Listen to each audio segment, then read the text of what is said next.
সুপ্রভাত। আজকে জুন মাসের 18 তারিখ মঙ্গলবার। জার্নি উইথ ছোটন চ্যানেলের পক্ষ থেকে আপনাদের আবার একটা নতুন ভিডিওতে স্বাগত। আজকে আমার গন্তব্যস্থল হচ্ছে শ্যামবাজার মোড় থেকে সিথির মোড়।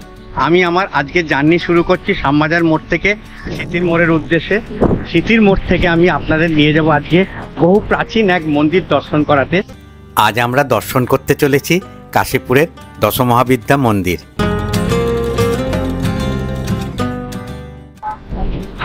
এই যে জায়গাটা থেকে এই যে রাস্তা, এটা শিয়ালদা থেকে আসছে, এটা কলেজ স্ট্রিট থেকে আসছে, এটা সেন্ট্রাল এভিনিউ থেকে আসছে, আর ওই যে রাস্তাটা দেখছেন বেলগেছিয়া থেকে আসছে।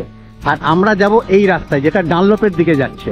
আমি ডানলপগামী যে কোনো বাসে উঠে সিথির মোড়ে নামবো।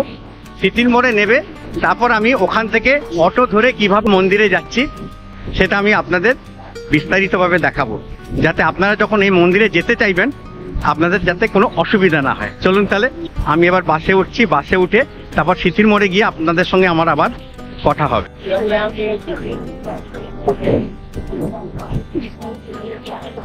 আমি শ্যামবাজার মোড় থেকে বাসে উঠে গেলাম। আমি এবার সিথির মোড়ে নামবো। সিথির মোড়ে নেবে আপনাদের সঙ্গে কথা বলবো।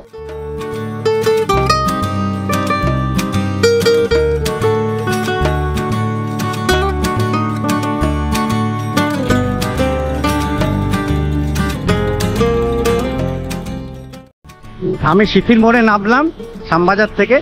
আমার সিথির মোড়ে বাসে আসতে 10 টাকা নিল। এবার সিথির মোড় থেকে আমি এবার অটো ধরবো। আমিও জানি না, এই প্রথম যাচ্ছি, তাই জন্য আমি জিজ্ঞেস করে করে যেতে হচ্ছে। এই দেখুন আপনাদের দেখাচ্ছি সিথির মোড়টা। এই যে সিথির মোড়, এই যে রাস্তাটা সোজা চলে যাচ্ছে ডানলপ, আর এটা হচ্ছে শ্যামবাজার থেকে এসেছে। আমি শ্যামবাজার থেকে এলাম, আর এই দিকে আমরা যাব। এই জায়গায় দেখুন অটো দাঁড়িয়ে রয়েছে। অটোকে আমি জিজ্ঞেস করবো, অটো ধীরে সুস্থে জিজ্ঞেস করে তারপর যাব। এই রাস্তা দিয়ে আমাদের যেতে হবে। চলুন তাহলে এখানে অটোওয়ালাদের জিজ্ঞেস করি।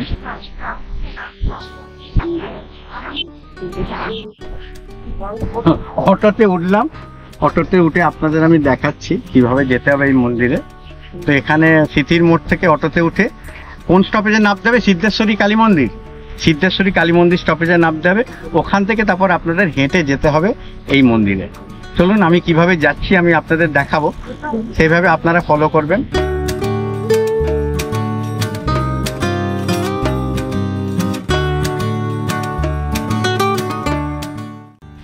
আমাকে সিথির মোড় থেকে অটোতে নামালো এই সিদ্ধেশ্বরী কালীমাতা মন্দিরের সামনে। দেখুন এই সিদ্ধেশ্বরী কালীমাতার উপরে আমি একটা ব্লগ করেছি। যদি আপনারা না দেখে থাকেন তাহলে আমি তার লিঙ্কটা আমি এই ডেসক্রিপশন বক্সে দিয়ে দিচ্ছি, তাহলে আপনারা দেখে নিতে পারেন। তো অটোতে নেমেছি। এই সিদ্ধেশ্বরী কালীমাতা মন্দিরের যে স্ট্যান্ড আছে এই স্ট্যান্ডে নামলাম। স্ট্যান্ডে নেমে বাঁদিকে একটা রাস্তায় চলে গেছে, দেখুন এই বাঁদিকে রাস্তাতে আমাদের যেতে হবে। আমি একবার রিক্সাকে জিজ্ঞেস করি এখানে রিক্সাওয়ালারা যায় কিনা। আমি রিক্সাওয়ালা যেহেতু আমাকে ক্যামেরা হাতে দেখেছে, ওরা 60 টাকা 50 টাকা যা ইচ্ছা চাইছে। তো আমি লাস্টে ঠিক হলো 30 টাকা। খুচরো আমার কাছে দেখি কত আছে। ঠিক আছে, চলো চলো দেখি, ওখানে না হলে খুচরো করে নেবো। তো আমি রিক্সায় চড়ে গেলাম। রিক্সা এখান থেকে 30 টাকা নেবে। এই একটা জিনিস কিন্তু এখানে রিক্সাদের কোনো ফিক্স রেট নেই দেখছি। আমাকে প্রথমে বললো 50, তারপর 40, তারপর লাস্টে 30 টাকায় ঠিক হলো। তো আমি তাই জন্য আপনাদের কারেক্ট রেটটা বলতে পারছি না। তো ধরে নিন 30 টাকাই এখান থেকে। তো আপনারা প্রথমে সিথির মোড় নামবেন। সিথির মোড় নেবে, ওখান থেকে অটো করে সিদ্ধেশ্বরী কালীমাতা মন্দিরে চলে আসবেন 10 টাকা। তারপর এখান থেকে রিক্সা করে 30 টাকার বিনিময় আপনারা ওই রতনবাবু ঘাট বলছে না ওটা, ওখানে চলে যাবেন। কেননা আমি হেঁটেও যেতে পারতাম, কিন্তু হেঁটে গেলাম না, যেহেতু আমার তো দর্শকরা প্রায় অনেকেই বয়স্ক মানুষ। তো কীভাবে রিক্সা বা অটো করে যেতে হবে সেইটা আমি আপনাদের দেখানোর চেষ্টা করছি। আমাদের ডান পাশে সেই পবিত্র কাশীপুর মহাশ্মশান, যা এখন শ্রী রামকৃষ্ণ মহাশ্মশান নামে পরিচিত। এই পবিত্র স্থানে শ্রী রামকৃষ্ণদেবের পুতদেহ 16ই আগস্ট 1886 সালে অগ্নিতে আহুতি দেওয়া হয়। আমাদের বাম দিকে দশমহাবিদ্যা মাতার মন্দির, আর ডান দিকে এগোলি রতনবাবুর গঙ্গার ঘাট।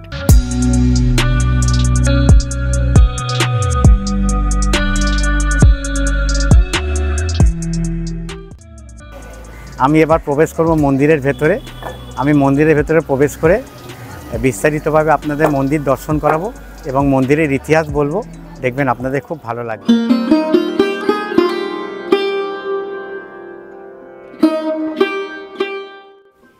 মন্দিরে প্রবেশের মুখে একটি সুন্দর তোরণ, যাতে লেখা আছে শ্রী শ্রী দশমহাবিদ্যা মাতা ও শ্রী শ্রী অনাদেশ্বর মহাদেব। এই মন্দির 400 বছরেরও বেশি প্রাচীন। ঠিক কবে এই মন্দির প্রতিষ্ঠিত হয়েছিল তাই ইতিহাসের পাতায় কোথাও লিপিবদ্ধ নেই। চলুন আমরা এবার মন্দিরে প্রবেশ করি।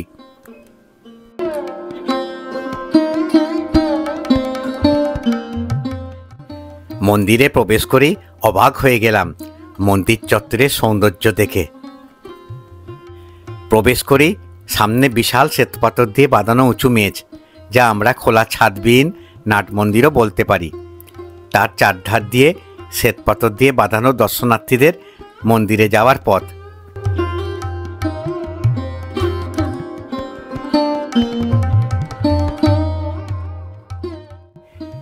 চারধারে টবে বসানো ভারী গাছ দিয়ে মন্দিরের সৌন্দর্য শতগুণ বাড়িয়ে তুলেছে। এক কথায় অসাধারণ লাগছে মন্দিরের পরিবেশটা। খোলা নাট মন্দিরের সামনে 5 খিলান বিশিষ্ট মন্দিরের প্রবেশ পথ। মূল মন্দিরের প্রবেশের 2 ধারে 2টি সুন্দর তুলসী মঞ্চ। তুলসী মঞ্চের সামনে রাধাকৃষ্ণের ছবি বসানো আছে।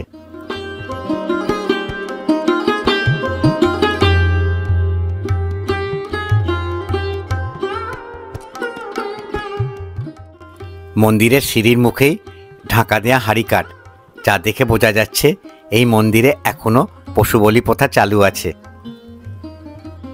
হাঁড়িকাঠের সামনে ধূপ ও মোমবাতি রাখার লোহার স্ট্যান্ড।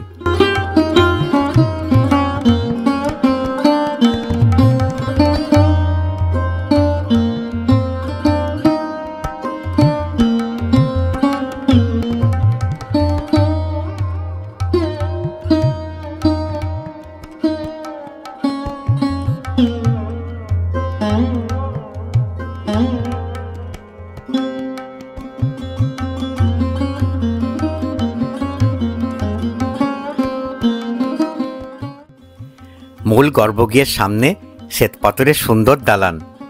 এই সেই দেবস্থান যেখানে প্রায় ঠাকুর রামকৃষ্ণদেব এসে বিশ্রাম নিতেন। শ্রী রামকৃষ্ণ পরমহংসদেবের পদধূলিতে ধন্য এই মন্দির। এই স্থানে বসে শ্রী রামকৃষ্ণদেব রানী রাসমণি মাতার জামাতা মথুরাবাবুকে আদেশ করেছিলেন এই মন্দিরে মায়ের নিত্যভোগের ব্যবস্থা করার জন্য। সেই অনুযায়ী ব্যবস্থাও হয়েছিল।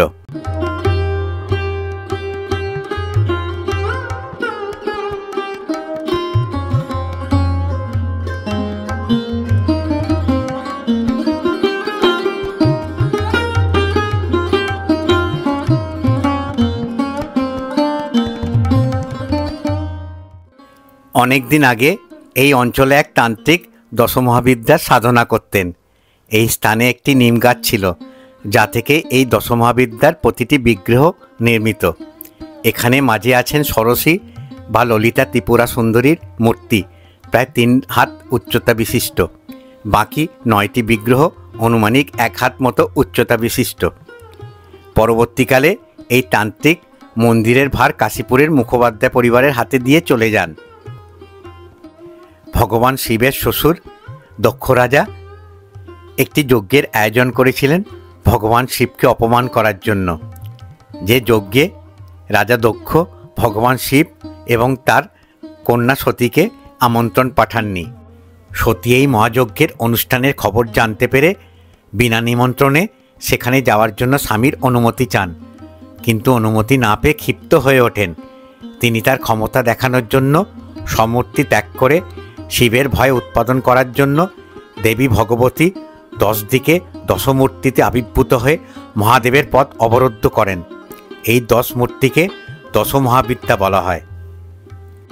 দশমহাবিদ্যার প্রথম রূপ হল কালী, দশমহাবিদ্যার দ্বিতীয় রূপ হল তারা, তৃতীয় রূপ হল ষোড়শী, দশমহাবিদ্যার চতুর্থ রূপ হল ভুবনেশ্বরী, দশমহাবিদ্যার পঞ্চম রূপ হল ভৈরবী, ষষ্ঠ রূপ হল ছিন্নমস্তা, দশমহাবিদ্যার সপ্তম রূপ হল ধূমাবতী, অষ্টম রূপ হল বগলা, নবম রূপ হল মাতঙ্গী ও দশম রূপ হল কমলা। ষোড়শী মায়ের বিগ্রহের সামনে ছোট্ট সিংহাসনে শীতলা মায়ের বিগ্রহ। দশমহাবিদ্যা মন্দির কাশীপুরে চৈত্র মাসের কোনো এক শনিবারে শীতলা মায়ের পুজোর দিন অনুষ্ঠান হয়ে থাকে। খুব ধুমধাম করে এই পুজো অনুষ্ঠান হয়। হাজার হাজার দর্শনার্থীরা ওই দিন এই মন্দিরে এসে শীতলা মায়ের পুজো দেন। দশমহাবিদ্যা মাতার বিগ্রহের পাশেই রয়েছে বাবা অনাথীশ্বর। তিনি নাকি মাটি ফুঁড়ে মায়ের পাশে এসেছিলেন। এরপর থেকে বাবা অনাথীশ্বর মায়ের পাশে পূজিত হচ্ছে। তবে এই মন্দিরে বাবা অনাথীশ্বর ছাড়াও রয়েছে 5টি শিব মন্দির। চলুন আমরা এবার এক এক করে সব শিব মন্দিরগুলো দর্শন করি।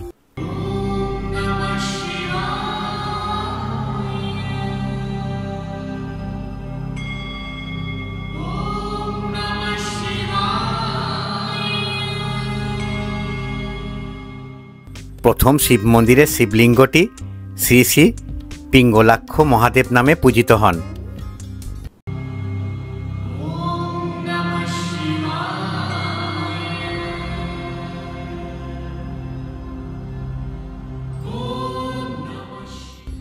দ্বিতীয় শিব মন্দিরের শিবলিঙ্গটি শ্রী শ্রী জলেশ্বর মহাদেব নামে পূজিত হন।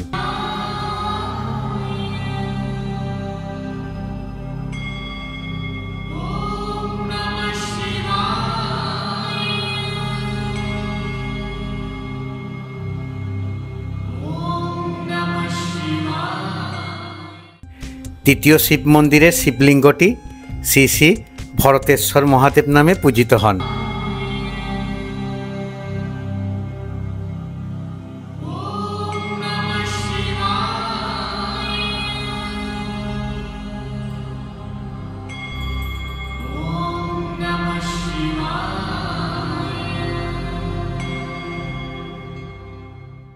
চতুর্থ শিব মন্দিরের শিবলিঙ্গটি শ্রী শ্রী সর্বভূত মহাদেব নামে পূজিত হন।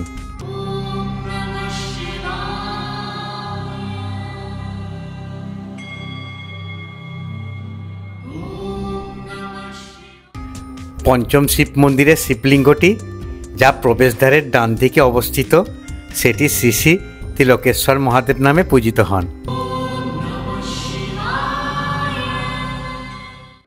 মন্দির খোলা থাকে সকাল 7টা থেকে বেলা 11টা, আবার বিকেল 5টা থেকে রাত 8টা অবধি। আমি যখন এসেছি তখন মন্দিরের গর্ভগৃহ বন্ধ ছিল। তা সত্ত্বেও আমি আপনাদের মন্দিরের মূল গর্ভগৃহের ভেতরের বিগ্রহ দেখিয়েছি। এখানে যে মন্দিরে সেবায়েত বসেছিলেন উনি আমাকে কিছুক্ষণের জন্য অনুমতি দিয়েছিলেন এখানেকার ছবি তোলার জন্য। তাই আমি অল্প সময়ের মধ্যে যতটা পেরেছি ভিডিওগ্রাফি করে আপনাদের সামনে এই মন্দিরের বিশদ বিবরণ তুলে ধরেছি। চলুন, এত দূরে যখন এসেছি আপনাদের গঙ্গা দর্শনটা করিয়ে আনি। পাশেই কিন্তু রতনবাবু ঘাট। রতনবাবু ঘাটে গিয়ে আপনাদের আমি গঙ্গা দর্শন করাই এবং সামনেই বেলুড় মঠ। বেলুড় মঠটাও দূর থেকে আপনাদের দেখিয়ে দিই। মনটা দেখবেন খুব ভালো হয়ে যাবে। গঙ্গার ঘাটের ঠিক পাশেই ছোট্ট সুন্দর কাশীপুর শ্রীকৃষ্ণ চৈতন্য মঠ, যা দেখে আপনাদের দর্শন করানোর প্রবল ইচ্ছা জাগলো।